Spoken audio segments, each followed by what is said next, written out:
Sean todos bienvenidos a la casa del Señor. Espero que se encuentren bien y animados.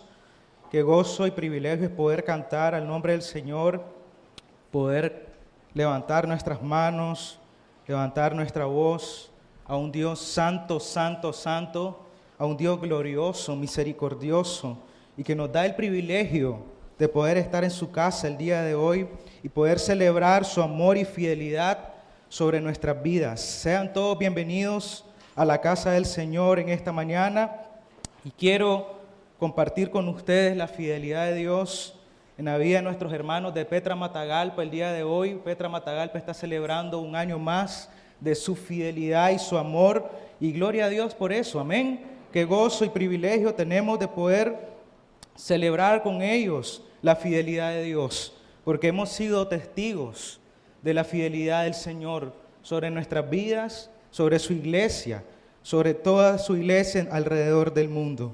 Amén.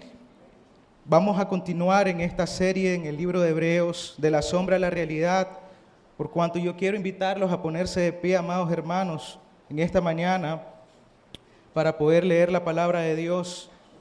El día de hoy vamos a estar siempre en el capítulo 12 del libro de Hebreos, y vamos a leer desde el versículo 14 hasta el versículo 17. La palabra de Dios dice así, honrando al Padre, al Hijo y al Espíritu Santo. Dice el autor del libro de Hebreos: busquen la paz con todos y la santidad, sin la cual nadie verá al Señor. Cuídense de que nadie deje de alcanzar la gracia de Dios, de que ninguna raíz de amargura brotando cause dificultades y por ella muchos sean contaminados. Que no haya ninguna persona inmoral ni profana como Esaú, que vendió su primogenitura por una comida, porque saben que aún después, cuando quiso heredar la bendición, fue rechazado, pues no halló ocasión para el arrepentimiento, aunque la buscó con lágrimas. Oremos. Padre amado, venimos ante usted, Señor, en esta mañana, y como cantábamos, Señor, nos humillamos ante usted, Señor. Nos humillamos ante un Dios santo, santo, santo y glorioso, Señor. Pero por el sacrificio de Cristo Jesús en la cruz del Calvario, hoy podemos entrar al trono de la gracia confiados y clamar a su nombre. Gracias por la oportunidad y el privilegio de poder estar en su casa el día de hoy y poder ser animados, consolados y exhortados por su palabra. Poder recibir el alimento espiritual que tanto necesitamos en nuestras vidas, Señor. Ayúdenos a tener corazones contritos, corazones dispuestos, Señor, a aprender a escuchar su palabra. Que nuestros corazones en esta mañana sean tierra fértil, Señor, y que la semilla que sea sembrada el día de hoy pueda dar frutos buenos en nuestras vidas, para la gloria de su nombre. Que no solo sea un conocimiento y una información en nuestra mente, sino que eso baje al corazón. Quebrante nuestros corazones duros, quebrante y humille nuestros corazones perversos, Señor, y que podamos vivir de acuerdo a su estándar, Señor, así como su palabra dice en Hebreos, que vivamos en santidad, Señor, porque sin santidad nadie podrá ver a Dios. En el nombre de Cristo Jesús, amén. Pueden sentarse, amados hermanos, amada iglesia. Gloria a Dios por su palabra, gloria a Dios por el ánimo y la exhortación. Esta mañana continuamos el capítulo 12 de Hebreos y continuamos con el ánimo y la exhortación que el autor y el pastor a los hebreos les está haciendo a su audiencia. Un ánimo que comenzó en el capítulo anterior, en el capítulo 11, donde el autor ocupa el ejemplos de muchos héroes de la fe, del pasado, del Antiguo Testamento.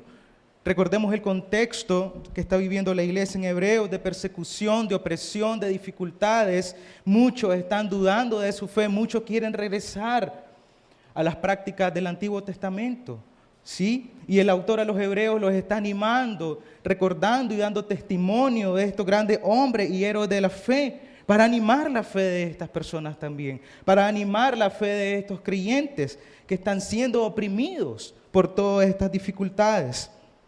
En este capítulo, el autor ejemplifica ocupando la vida de cada uno de estos hombres y mujeres que han sido perseguidos y oprimidos para alentar la fe de estas personas y que no bajen sus brazos, que no se rindan, que continúen corriendo la carrera de la fe. Y en este capítulo 12, el autor hace una metáfora y ocupa la carrera que hacían en los tiempos antiguos en Grecia, en Roma y en Israel, una carrera de a pie. Y él hace esta metáfora y dice que la vida del creyente es como una carrera, ¿no? Una carrera donde todos se tienen que correr, tienen que dar pasos de fe y son animados en esta carrera a poner la mirada en el Señor. A pesar de las dificultades, Él les está animando a poner la mirada en el autor y consumador de nuestra fe, que es el Señor Jesucristo.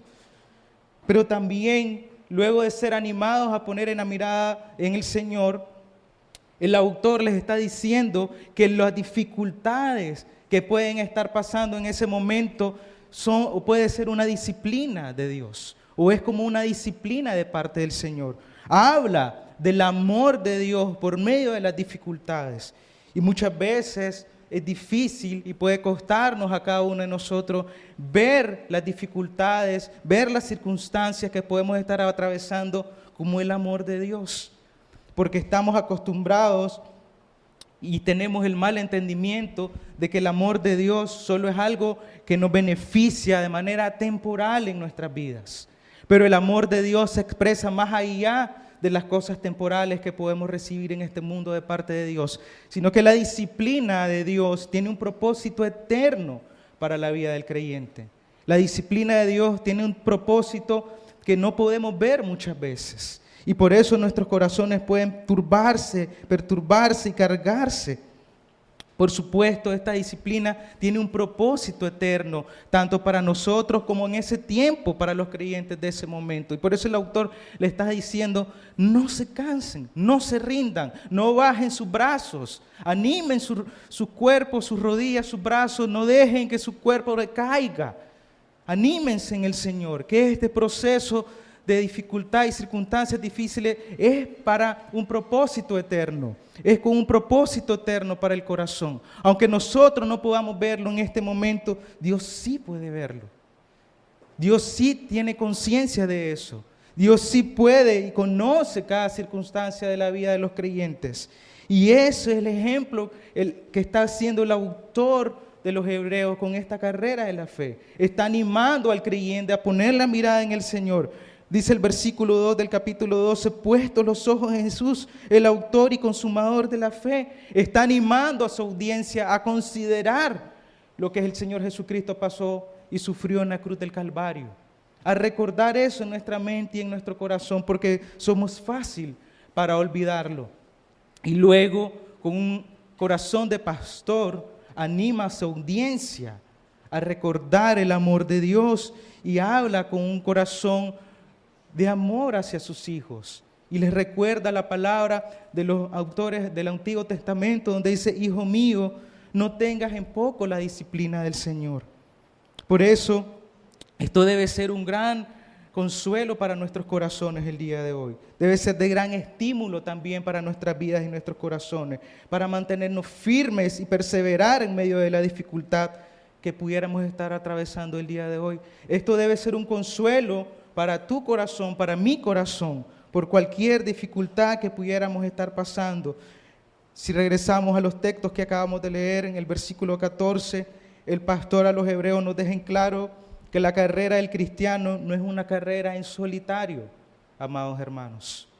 Y recordaba y meditaba en esto, así como el autor hace un ejemplo de una carrera y ejemplifica la vida del creyente como una carrera. Esta carrera no es una carrera de velocidad, donde tú tienes que venir y correr rápidamente para llegar a la meta sin ningún propósito. Si podemos ocupar un ejemplo de una carrera, este es un maratón de resistencia, ¿no?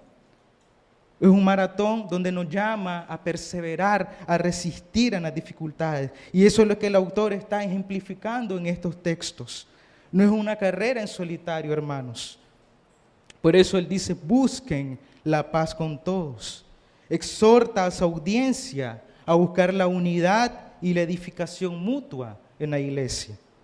Pero también hace una advertencia muy clara. Y no es casualidad, amados hermanos, que que hoy estuviéramos cantando acerca de la santidad de Dios. El autor advierte a su audiencia a esforzarse y a vivir con las cualidades y virtudes que caracterizan a un creyente genuino. Para esta advertencia el autor utiliza el ejemplo de Esaú, hermanos. Y es interesante porque Esaú, o la vida de Esaú, es todo lo contrario a los ejemplos y testimonios que aprendimos en el capítulo anterior de los grandes héroes de la fe. Es todo lo contrario a lo que aprendimos eso. El autor nos está informando nuestra mente, pero nuestro corazón también, que el creyente no escoge el recorrido de esta carrera. El creyente no escoge qué obstáculos va a pasar o la dificultad de esta carrera. Si pudiéramos hacer una metáfora acerca de la vida del creyente y una carrera. El creyente no pone las condiciones para esta carrera, hermanos, como estamos muchas veces acostumbrados a vivir la vida del Evangelio, a vivir la vida de la fe, de acuerdo a nuestros estándares. Es Dios, hermanos, quien define y establece todos los parámetros y el estándar para la vida del creyente. Por eso es un llamado claro a nuestras vidas, hermanos, el día de hoy, que no debemos vivir la fe cristiana a nuestra manera y a nuestra convivencia. Incluso la fe del creyente no puede vivirse como nosotros pensamos o queramos que es. Y con esto quiero decir que muchas veces pensamos que la fe solamente es para obtener bendiciones y recursos en esta vida. Y es lo que pasa con Esaú, y lo vamos a ver más adelante. Busquen la paz con todos, dice el autor a los hebreos, y la santidad sin la cual nadie verá al Señor. El apóstol Pablo acerca de esto también decía en Efesios 4, 21 al 24, si en verdad lo oyeron y han sido enseñados en él conforme a la verdad que hay en Jesús, que en cuanto a la anterior manera de vivir, ustedes se despojen del viejo hombre, que se corrompe según los deseos engañosos, y que sean renovados en el espíritu de su mente y se vistan del nuevo hombre, el cual en la semejanza de Dios ha sido creado a la justicia y santidad de la verdad. Y si podemos nuevamente usar una metáfora acerca de esto y la vida del creyente, el creyente no va a vestirse como quiera para correr esta carrera, hermanos. En una carrera, los atletas ocupan una ropa ligera y tenis, ¿no? Esa es la vestimenta que ellos ocupan para correr la carrera. Pero en la vida del creyente no vamos a vestirnos, hermanos, como a nosotros nos conviene. Eso es lo que el autor trata de transmitirnos en estos textos. No es a nuestra manera, hermanos. Efesios 6, el apóstol Pablo vuelve a decir acerca de esto. Por tanto, tomen toda la armadura de Dios para que puedan resistir en el día malo y habiendo hecho todo, estar firmes. Estén pues firmes, ceñida su cintura con la verdad, revestidos con la coraza de la justicia y calzados los pies con la preparación para anunciar el evangelio de la paz. Sobre todo, dice el apóstol Pablo, tomen el escudo de la fe con el cual podrán apagar todos los dardos encendidos del maligno. Tomen también el casco de la salvación y la espada del Espíritu, que es la palabra de Dios. Amén. Vemos la armadura de Dios para la vida del creyente, para el día malo, pero vemos la armadura también de Dios para la carrera del creyente, para la carrera de la fe, para la vida del creyente. El autor tiene un corazón pastoral, hermanos, que hace esta metáfora para que podamos entender lo que Dios quiere en nuestras vidas. Con amor, con ternura y con palabras simples y sencillas, ejemplifica la vida del creyente como una carrera. Y muchas veces podemos tomar a la ligera estas palabras de amor y ternura del autor. Pero, ¿cuál es el argumento del autor para llamarnos a entender este estándar en la vida del creyente? Y si regresamos al versículo 14, es claro el argumento que el autor está ocupando en estos textos. Sin santidad, dice el pastor a los hebreos, nadie verá a Dios. Amén. El autor apela al carácter de Dios, hermano. El autor apela a la santidad de Dios. Nadie verá a Dios. El creyente no debe minimizar este atributo del Señor. El creyente no debe dar por sentado y minimizar los pecados en su vida. No debe asumir que pecar en contra de Dios es algo común, es algo que Dios va a aceptar porque así somos. Por eso Él nos está llamando, hermanos, y Él está llamando a su audiencia a imitar los atributos de Dios, a vivir de acuerdo al estándar de Dios. Debemos prestar atención, hermanos, y escuchar el llamado que Dios nos hace a imitar sus atributos. El estándar del creyente, hermanos, es Dios mismo. No hay otro estándar en la vida del creyente. No hay otro estándar en la carrera de la fe del cristiano. El estándar de la vida del creyente es Dios mismo. Y por tanto no podemos vivir la vida de la fe como nosotros creamos convenientes. No podemos vivir la carrera de la fe culturalmente. Y esto es lo que nos está tratando de decir, porque en el contexto donde el autor se está dirigiendo, también hay personas que probablemente no son creyentes y están luchando en su corazón. Están luchando con regresar a las antiguas prácticas religiosas o están luchando con abandonar la fe. Pero incluso muchos creyentes están dudando de la fe en Jesucristo. Y por eso Él los está llamando a no vivir culturalmente, a no vivir la fe de manera cultural como lo pueden hacer muchas personas el día de hoy. El estándar del creyente, hermano, es la santidad de Dios, no lo que el hombre crea propicio. Por tanto, la carrera del cristiano debe ser corrida con estándares, no debe ser corrida con estándares humanos, sino con los estándares de Dios. En 2 de Tesalonicenses capítulo 3, dice el apóstol Pablo que el mismo Señor de paz siempre les conceda paz en todas las circunstancias. El Señor sea con todos ustedes. El Rey de paz conceda paz. Y está dejando claro que Dios es un Dios de paz. Pero también en 1 de Pedro, el apóstol Pedro dice, por tanto, preparen su entendimiento para la acción. Sean sobrios en espíritu, pongan su esperanza completamente en la gracia que les traerá en la revelación de Jesucristo. Como hijos obedientes, no se conformen a los deseos que antes tenían en su ignorancia, sino que así como aquel que los llamó es santo, así también ustedes sean santos en toda su manera de vivir, porque Cristo está, sean santos, porque yo soy santo, dice el Señor. Amén. Y este es un llamado, hermanos, urgente para la iglesia el día de hoy. Para la iglesia aquí, Petra, Managua, para la iglesia en Nicaragua y para la iglesia en el mundo. Sean santos, porque yo soy santo, dice el Señor. Y la gente muchas veces lucha con este atributo de Dios. Muchas veces las personas y los creyentes huyen de este atributo de Dios porque lo minimizan, porque lo rechazan, porque no quieren vivir en santidad, porque quieren deleitarse en el pecado. Y eso, hermano, es peligroso para el creyente. Sin santidad nadie verá al Señor, dice el autor a los Hebreos. No es una exhortación a la ligera lo que está haciendo. Es una exhortación a nuestro corazón urgente, hermanos.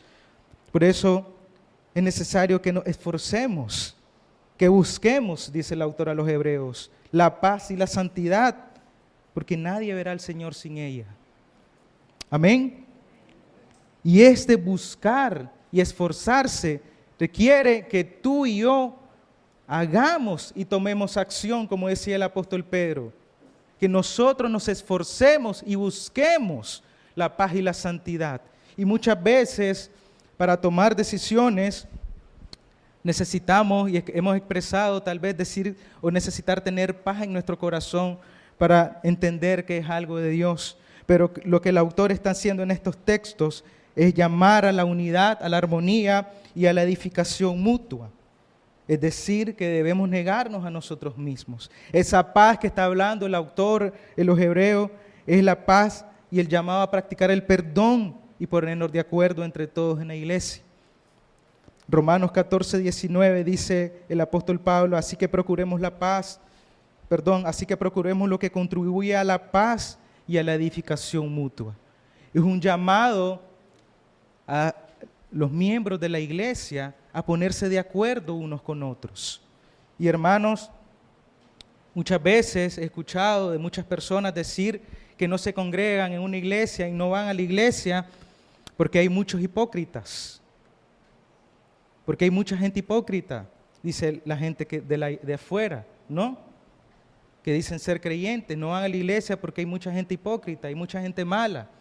Pero todos somos pecadores y necesitamos de un Dios, necesitamos del Señor, necesitamos de un Salvador. Y por eso estamos aquí el día de hoy.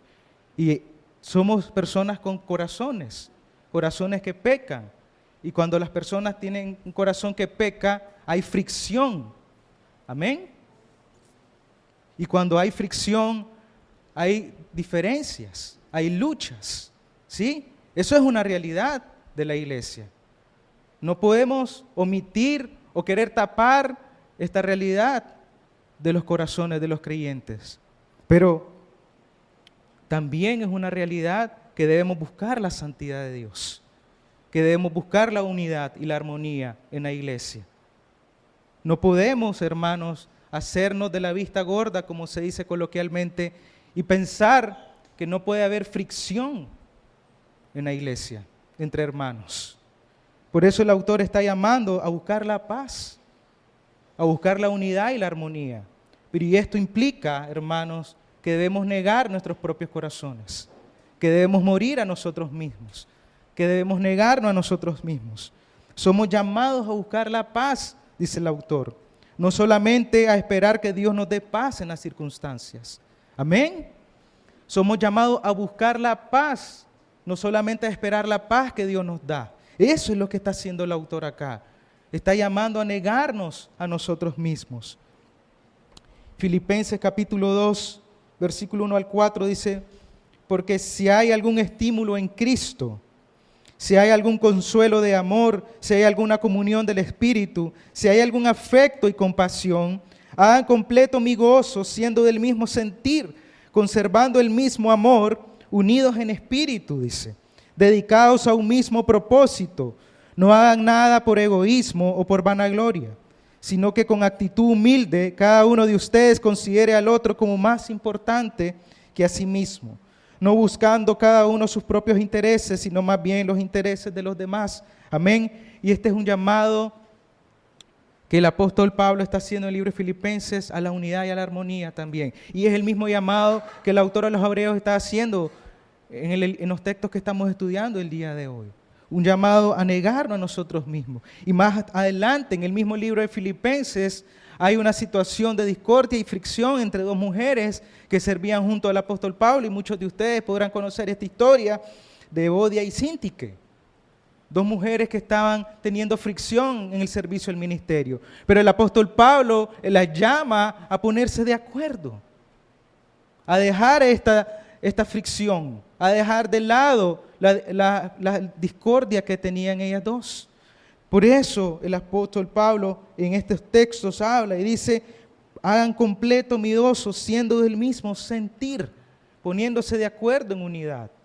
Y hermanos, las discordias y las disputas entre hermanos en la iglesia es como un plato suculento para Satanás, porque puede ocupar estas discordias para crear división en la iglesia, para crear división y fraccionar la iglesia y terminar con la iglesia. Y ha pasado lamentablemente muchas veces en otras iglesias, aquí en Nicaragua y en el extranjero también. Personas dentro de la iglesia que se han peleado por un plato de comida, porque a un esposo le sirvieron más carne que a otro. Y la esposa vio esto y se enojó y reclamó, ¿por qué le servís más carne a mi esposo que al tuyo? Por esto puede causar una división en la iglesia. Por eso no debemos minimizar el llamado que Dios está haciendo. Puede causar risa, hermanos, estos ejemplos, pero es una realidad que puede pasar, porque tenemos corazones engañosos y perversos, tenemos corazones pecaminosos, y por eso es el llamado del autor a buscar la santidad de Dios. Pasó en la iglesia primitiva con estas dos mujeres. Y pasa el día de hoy, hermanos.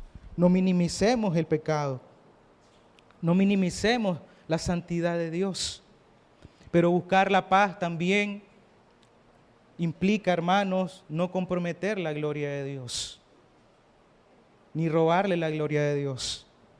Y muchas veces he escuchado a muchas personas, familia, aquí en la iglesia, pero fuera también, una frase famosa que dice que debemos llevar la fiesta en paz. ¿No? Debemos llevar la fiesta en paz, y esto muchas veces, hermanos, compromete y roba la gloria de Dios. Y ya les voy a explicar por qué. Cuando el autor nos llama y nos dice busquen la paz con todo, nos están diciendo que a pesar de las circunstancias, yo debo buscar la paz y quedarme callado. Y el quedarme callado con un conflicto en la iglesia, hermanos, es estar pecando en contra de Dios también. Solamente por llevar la fiesta en paz con todos mis hermanos dentro de la iglesia. No es eso lo que el autor nos está diciendo acá. No es eso lo que el autor quiere expresar al decir que tenemos que buscar la paz con todos. Sí, es cierto que Dios es un rey de paz. Es un rey que su corazón quiere paz para toda su iglesia y en cada miembro de su iglesia. Pero también es cierto, hermanos, que nos llama a la santidad. Y cuando nos llama a la santidad quiere decir que debemos en amor confrontar el pecado.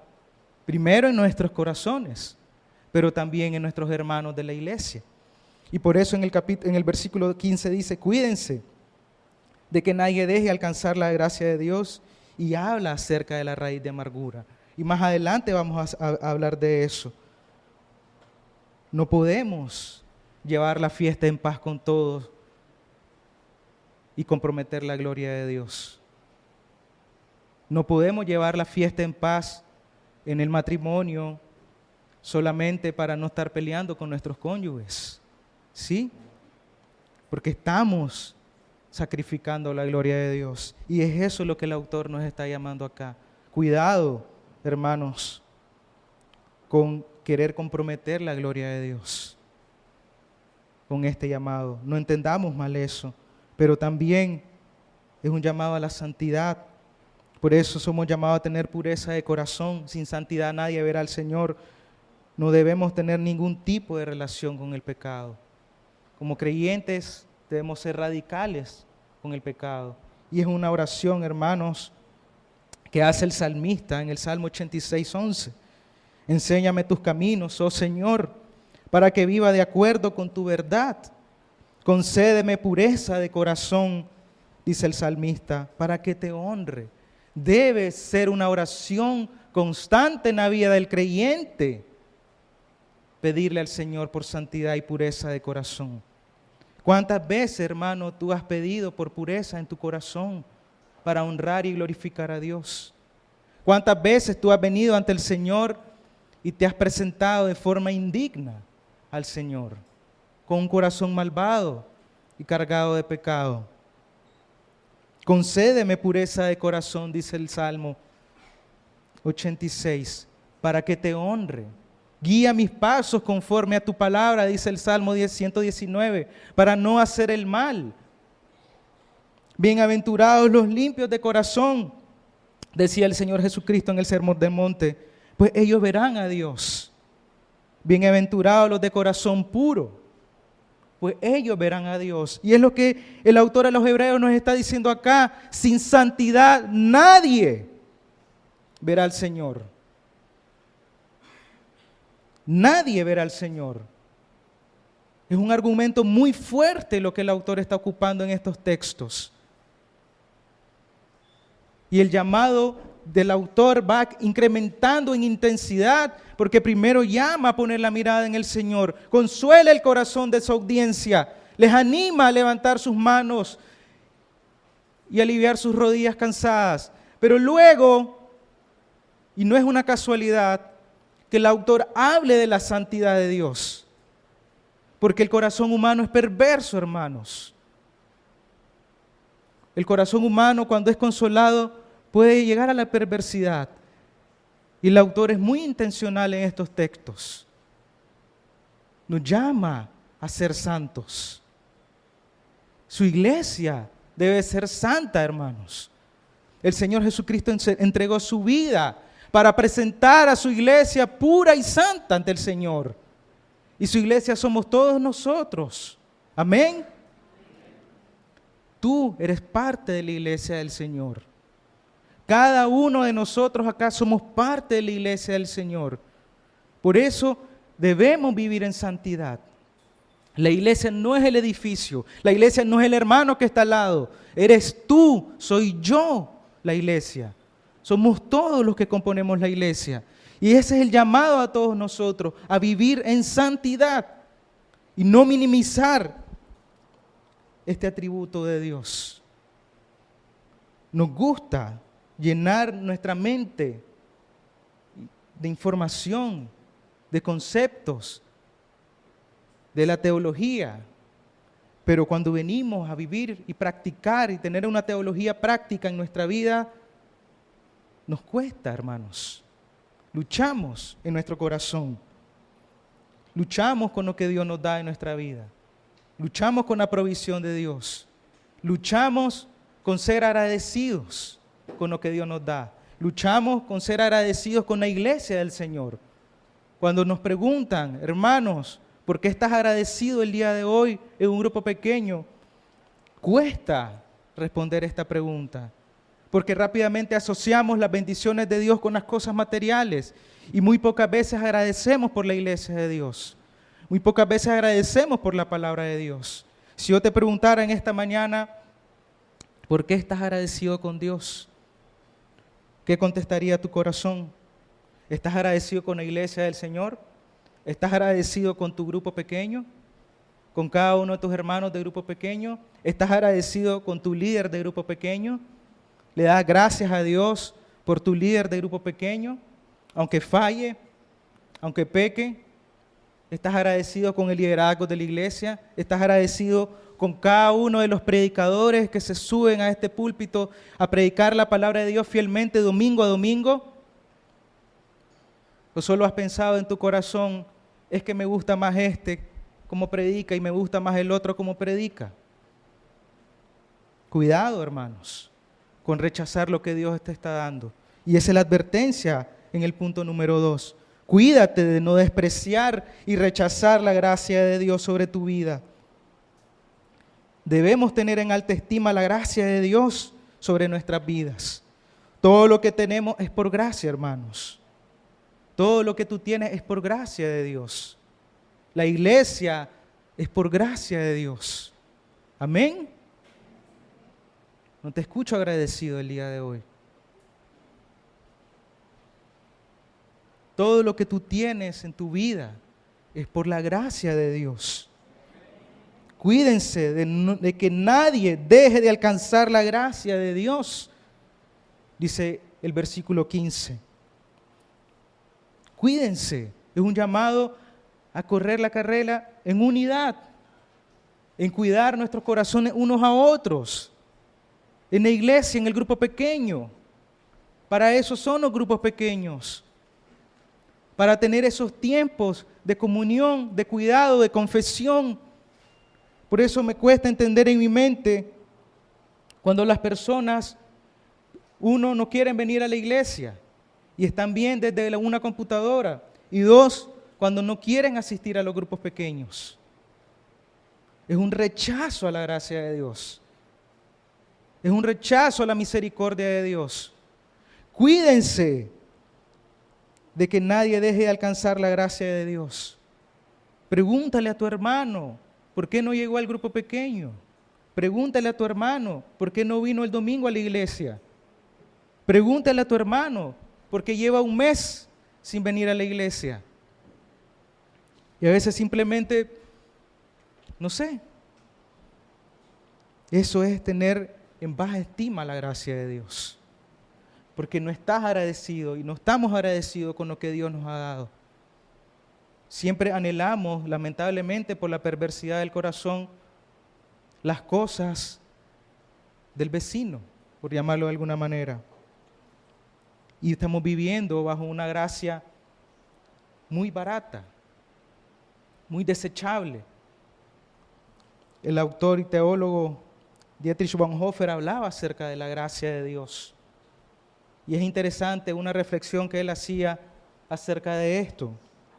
Dice que la gracia barata es el enemigo mortal de nuestra iglesia. La gracia barata es la predicación del perdón que no requiere arrepentimiento. Bautismo sin la disciplina de la iglesia, comunión sin confesión, absolución sin confesión personal. Gracia barata es la gracia sin el discipulado, gracia sin la cruz, gracia sin Jesucristo, viviente y encarnado. Y es lo que probablemente muchas veces podemos estar viviendo dentro de la iglesia. Una gracia de bajo costo, hermanos. Una gracia que rechaza al Señor. Pero en cambio, dice, la gracia de alto costo es el tesoro escondido en el campo por el que un hombre alegremente irá y venderá todo lo que tiene. Es la ley real de Cristo, por la cual un hombre se quitará el ojo que lo hace caer. Es el llamado de Jesucristo ante el cual el discípulo deja sus redes y lo sigue. Es costosa porque condena el pecado y gracia porque justifica al pecador. Por sobre todo es costosa porque le costó a Dios la vida de su Hijo. ¿Qué gracia estás viviendo el día de hoy, amado hermano? Cuídense de que nadie deje de alcanzar la gracia de Dios en sus vidas, en sus grupos pequeños, en sus hermanos en la iglesia. Esta carrera que el autor de los Hebreos está ejemplificando no es una carrera egoísta e individual, hermanos. Es una carrera en armonía, en unidad, como iglesia, como un solo cuerpo. Y por eso muchas veces hemos aprendido que la iglesia es un solo cuerpo en el Señor. Y la cabeza de este cuerpo es el Señor Jesucristo. Amén. Por eso es necesario meditar en el corazón y reflexionar en el corazón, profundizar en el corazón. ¿Qué tipo de gracia tú puedes estar viviendo el día de hoy? Porque los pecados en el corazón estorban en esta carrera. Por eso al comienzo del capítulo 12 decía el autor, despojémonos de todo peso y del pecado, decía el autor a los hebreos. Despojémonos de toda cosa que haga que podamos correr mal esta carrera de la fe. Y aquí viene con un ejemplo claro y preciso y dice en el versículo 15 de que ninguna raíz de amargura brotando cause dificultades y por eso muchos sean contaminados. Hermanos, tengan cuidado de esto.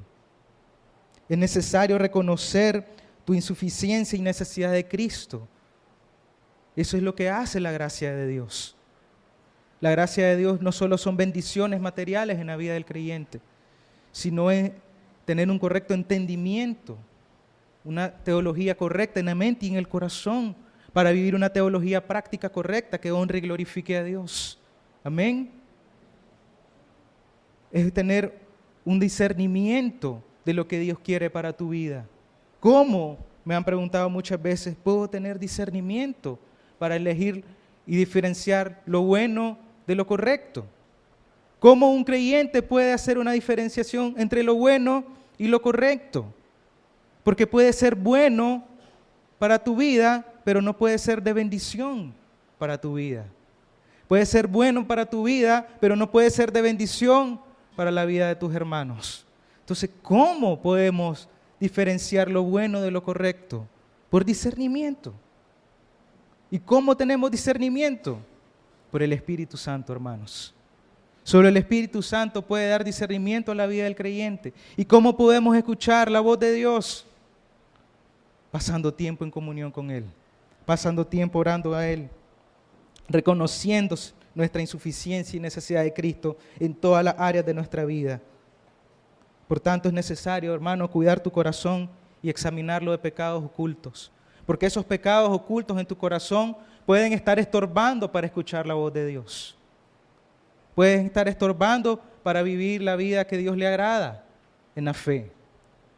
Pueden haber raíces de amargura, dice el autor a los hebreos. Asegúrate, hermano, de estar viviendo para lo eterno y no para lo temporal. ¿Cómo sabes que estás viviendo para lo eterno y no para lo temporal, hermano? ¿Cómo sabes que tu vida está buscando lo eterno? Como hacía el ejemplo el autor a los Hebreos. Y dice que de ninguna raíz de amargura brotando cause dificultades y por ella muchos sean contaminados. Y la palabra que ocupa el autor acá en amargura hace referencia a algo muy amargo. No sé si ustedes saben, hay algunos médicos acá que el hígado humano, ¿sí?, produce un líquido verdoso, amarillento, que es para procesar los alimentos, que se llama bilis, ¿no? Este líquido es para desbaratar los alimentos y es amargo. No sé cómo saben que es amargo, probablemente lo probaron, ¿verdad? Pero esa misma raíz, o mejor dicho, palabra que ocupa el autor, es esta amargura que habla acá, en la raíz del corazón. Este corazón con amargura, con bilis, está arraigado sobre eso. Y es lo que alimenta todo lo demás. Y por eso esta amargura puede producir toda cantidad de pecados. Y esa amargura está contaminando tu corazón. Esa amargura está contaminando tu familia. Esa amargura está contaminando tu grupo pequeño. Y esa amargura puede estar contaminando toda la iglesia. Es como la levadura en el pan, ¿no? Impregna todo el pan. Pero cuidado con estar viviendo de esa manera. Cuidado con esas raíces de amargura en tu corazón. Y este es un llamado claro a todos nosotros en la iglesia a examinar nuestro corazón de cualquier raíz de amargura. Esas raíces de amargura que pueden venir del pasado, hermanos, de heridas del pasado, sueños no cumplidos, ¿sí?, abusos en tu infancia o expectativas incorrectas acerca del carácter de Dios. Y esta raíz de amargura, hermano, puede estarte llevando a vivir para lo temporal. Puede estarte llevando a vivir para las cosas de este mundo. Y puedes pensar que tú estás viviendo de acuerdo a lo que Dios quiere. Y estás lejos de los estándares de Dios. Puedes estar lejos de vivir una vida que honre y glorifique a Dios. Esta amargura puede estar alimentando tu enojo, tu rencor, tu ira, la cólera. Pero también la amargura es especialista en hacernos víctimas y centrarme solo en mí mismo, en mi pecado y mi maldad, ¿no? O en lo que yo sufro. Todo lo que a mí me pasa es lo peor de la vida. Solo yo soy pobrecito. Solo yo tengo que ir a compartir mis luchas y pecados en el grupo pequeño. Y solo yo tengo que compartir peticiones de oración. Eso, hermano, se llama autocompasión. ¿Sí? De hecho, acabo de ver un video en internet acerca de la procrastinación. No recuerdo bien cómo se menciona esta palabra, que es lo que ocupan, o el término que define para las personas que dejan olvidadas las cosas, ¿no? Están haciendo algo y no lo terminan de hacer, ¿sí? Y nunca terminan de hacer nada en su vida. Empiezan algo y no terminan, empiezan otra cosa y no terminan, empiezan algo y no terminan. Y la psicología ocupa esto y lo resumen en una palabra: autocompasión. Pero la autocompasión acaba dirigida a que, pobrecito de ti, ¿no? Que tienes problemas, tienes traumas en tu vida, tienes heridas en tu corazón y por eso no puedes terminar algo, ¿sí? Lo llaman como una enfermedad mental. Pobrecito, no puedes, lo que empezaste no lo puedes terminar, entonces tienes problemas y tienes que visitar a una persona que te ayude con esto. Hermano, iglesia, déjame decirte que lo que eso se llama es pecado.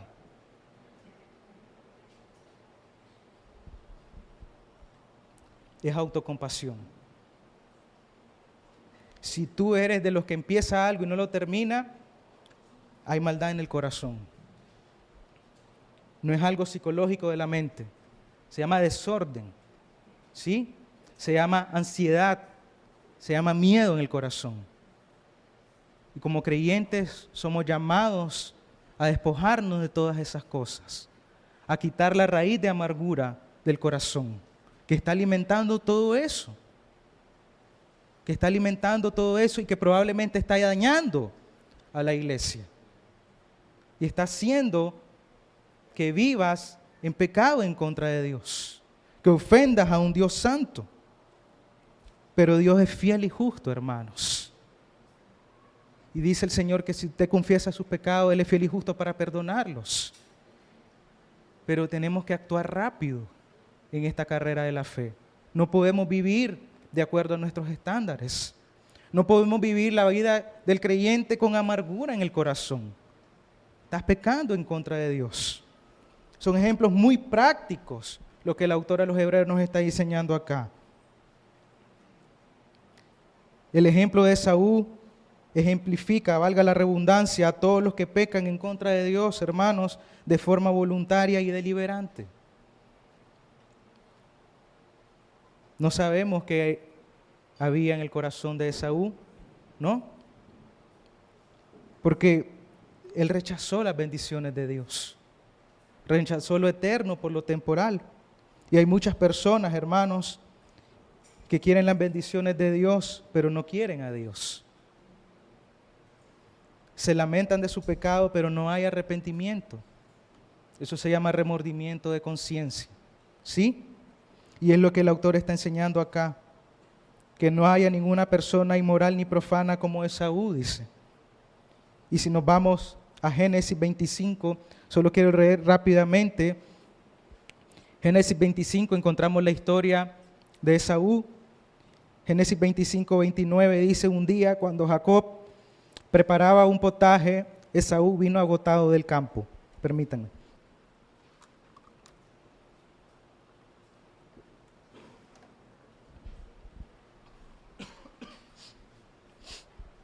Un día dice que Esaú vino agotado del campo.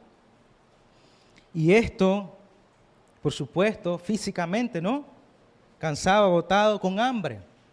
Y vio la tentación del hermano cocinando. Estoy parafraseando los textos. Y él, por algo temporal, para satisfacer su carne, vendió la bendición que Dios le había dado. Y por eso acá dice, regresamos a Hebreos 12, dice que Esaú vendió su primogenitura por una simple comida. Y hace énfasis el autor en esto, por un simple plato de comida, por algo temporal, por algo que se va a acabar. Y probablemente podamos estar viviendo de esa manera, viviendo por cosas temporales, viviendo por cosas terrenales. Y estamos rechazando, como mencionábamos anteriormente, la gracia de Dios. Podemos estar rechazando las bendiciones de Dios en nuestra vida. Podemos estar rechazando la bondad de Dios en nuestra vida por algo temporal, como hizo Esaú. Por algo que se vence y se pudre y que va a desaparecer. Dice que Esaú estaba agotado, estaba cansado. Hermano, cuidado, tú estás como Esaú el día de hoy. Estás agotado y cansado corriendo la carrera de la fe. Pero yo quiero animarte a examinar tu corazón y no rechazar la gracia de Dios en tu vida, lo que Dios puede estarte dando el día de hoy. Pudieras creer mentiras y pensar que lo que Dios te da es insuficiente. No. Hay presión externa, hay circunstancias difíciles y puedes estar cansado y agotado como Esaú y pensando que Dios tiene que darte más y necesitas más cosas, que lo que te ha dado no es suficiente, que necesitas algo mejor en tu vida, ¿sí? Algo que satisfaga tu corazón, algo que llene tu corazón. Y puedes estar rechazando la gracia de Dios. Esa es una advertencia, hermano, a nuestras vidas. Cuidado, estás viviendo como Esaú. Cuidado, eres como Esaú el día de hoy. Por eso el autor retoma el ejemplo de la vida de este hombre y lo deja muy claro acá. Tú puedes estarte refugiando en las cosas del mundo. En medio de tu dolor, en medio de tu dificultad, puedes estarte refugiando en las cosas del mundo. Y puedes estar siendo pasivo ante el pecado y estar guardando silencio ante el pecado. Pero es pecar en contra de Dios también. Jacob dio a Esaú, dice, pan y guisado de lentejas. Y al final dice que así despreció Esaú la primogenitura. Esaú despreció la gracia de Dios en su vida. Esaú despreció la bendición de Dios en su vida. Esaú despreció lo eterno por lo temporal, hermanos. Y ese es un llamado a nuestros corazones. Cuidado, nuestra teología práctica está haciendo rechazar lo eterno por lo temporal. Y estamos viviendo de acuerdo a nuestros estándares. Por eso no puede guardar silencio ni ser pasivo ante el pecado. Es necesario que el pecado sea confrontado. Y esa confrontación lleve a un arrepentimiento genuino. En tu propio corazón y en tu propia vida. Es necesario que atesoremos las bendiciones espirituales y eternas que Dios nos da. Y rechacemos los placeres momentáneos que el mundo nos ofrece. Es una lucha constante, día a día, recordarnos el Evangelio a nuestra mente y corazón, quiénes somos ahora en Cristo Jesús. Por eso esta exhortación del autor a los Hebreos, una exhortación fuerte para el corazón, un llamado a arrepentirnos de manera genuina de nuestro pecado, a no minimizar el pecado, hermanos. Cuidado con estar minimizando el pecado y la santidad de Dios. Sí, Dios es un Dios de misericordia y de paciencia, lento para la ira, dice la palabra de Dios. Pero Dios es un Dios santo también, hermanos. Y Dios quiere que su iglesia sea santa. Dios quiere, y Cristo va a presentar a su iglesia pura, sin mancha. Pero ¿cómo tú te estás presentando ante Dios? ¿Tú te estás presentando puro y sin mancha al trono de la gracia? ¿O te estás presentando bajo tus propios estándares? Hermano, probablemente yo no alcance a expresar el día de hoy lo que el autor a los Hebreos estaba haciendo en ese momento con esta carta y el llamado fuerte y la exhortación clara que él estaba haciendo a la audiencia en ese momento. Pero es necesario que prestemos atención, que escuchemos el llamado de Dios. No es casualidad que el día de hoy hayamos cantado sobre la santidad de Dios, hermanos. Es un recordatorio a nuestra mente y corazón quién es Dios y quiénes somos nosotros. A diario pecamos en contra de Dios y el pecado tiene consecuencias amargas, hermanos, como la bilis, pero también el pecado tiene consecuencias dolorosas. Arrepiéntete de tu pecado, amada iglesia. No vaya a ser que sea demasiado tarde como le pasó a Saúl. Dice el versículo 17, porque saben que aún después, cuando quiso heredar la bendición, fue rechazado, pues no halló ocasión para el arrepentimiento, aunque lo buscó con lágrimas. Cuidado, hermanos, estás minimizando tu arrepentimiento y estás teniendo solamente remordimiento de conciencia. Eso no es arrepentimiento. Debe haber dolor en tu corazón por el pecado. Debe haber dolor en tu corazón por pecar en contra de un Dios santo. Por eso, amada iglesia, corre con propósito eterno la carrera de la vida cristiana. Levanta tu mirada y ponla en el Señor, el autor y consumador de nuestra fe. El apóstol Pablo termina con esto y hablaba también acerca de esto. Y él decía que él no daba golpes al aire mientras corre la carrera de la fe. Cada golpe y cada paso que él daba, lo daba con propósito, dice. Amén. Segunda de Timoteo 4, porque yo ya estoy para ser derramado como una ofrenda de libación, y el tiempo de mi partida ha llegado, dice el apóstol. He peleado la buena batalla, he terminado la carrera, he guardado la fe. En el futuro me está reservada la corona de justicia en el Señor. El juez justo me entregará en aquel día, y no solo a mí, dice, sino también a todos los que aman su venida.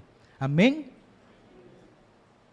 Estás corriendo, hermano, esta carrera y van a ser tus palabras las que el apóstol Pablo está expresando acá. He peleado la buena batalla, he terminado la carrera, he guardado la fe. Que esas sean tus palabras, hermanos, el día de hoy, en la vida del creyente. La vida del creyente no es fácil, hermanos. Es una realidad. No es fácil. Hay mucha opresión y persecución, ¿sí? Y hay tentaciones también en el camino. Hay obstáculos difíciles por lo cual vamos a atravesar. Hay cosas que desaniman el corazón, que turban el corazón, que cansan el cuerpo. Pero yo quiero animarlos, hermanos, a recordar el sacrificio de Cristo Jesús en la cruz del Calvario, que por sus enemigos Él entregó su vida. Amén. Por su iglesia, por amor a su iglesia. Eso debe animar y consolar nuestros corazones. Por eso el llamado es a poner la mirada en el Señor, no en las circunstancias, no en las personas, no en los gobernantes del mundo, sino en el Señor. ¿Sí? Amén. Porque a pesar de toda la locura y el desorden que puede haber en el mundo el día de hoy, las guerras y todo lo que puede estar sucediendo, el Señor gobierna. Él es el Rey de Reyes y Señor de Señores, y Él está en control de todo. Amén. Oremos. Señor, gracias le damos en esta mañana, Señor, por su palabra, Señor, por el ánimo, la exhortación y el llamado que usted nos ha hecho, Señor, a cuidar de nuestros corazones, a cuidar de nuestra iglesia, Señor, a cuidar de nuestros hermanos, a vivir en santidad, Señor, a no minimizar el pecado y no minimizar su santidad, Señor. Perdónenos si en algún momento hemos actuado de esa manera y estamos viviendo de esa manera, Señor. Este llamado y exhortación a vivir una teología práctica que le honre y le glorifique a usted es un llamado, Señor, para poder humillar nuestros corazones, Señor, y reconocer, Padre, que apartados de usted y apartados de su gracia no podemos hacer nada, Señor. Ayúdenos a tener corazones más agradecidos, pero ayúdenos también, Señor, a tener corazones puros, a anhelar la pureza en nuestro corazón, a anhelar la santidad, Señor, y vivir con santidad para poder verlo en el día final, Señor. Padre, perdónenos por el pecado en nuestro corazón, Señor, por esos pecados donde nos hemos deleitado por muchos años, Señor, donde esas raíces de amargura han alimentado la autocompasión y hemos ofendido a usted, Señor, a un Dios 3 veces santo. Ayúdenos a sanar esas heridas en el corazón. Denos un corazón de carne, sensible a su voz, Señor. Quite el corazón de piedra que por tantos años hemos cargado, Señor. Quite ese corazón duro y lleno de amargura, Señor, que solamente ha afectado a la iglesia, Señor. Y hemos pecado en contra de nuestros hermanos. Perdónenos, Señor, por vivir una gracia barata, una gracia que rechaza la obra del Señor Jesucristo en la cruz del Calvario, Señor. Gracias por este llamado y esta exhortación a nuestras vidas, Señor. Ayúdenos a vivir el resto de este día y esta semana en santidad, Señor. Que la palabra que escuchamos el día de hoy pueda dar fruto bueno en nuestros corazones y pueda honrar y glorificar su santo nombre, Señor. En el nombre de Cristo Jesús, amén. Son amados.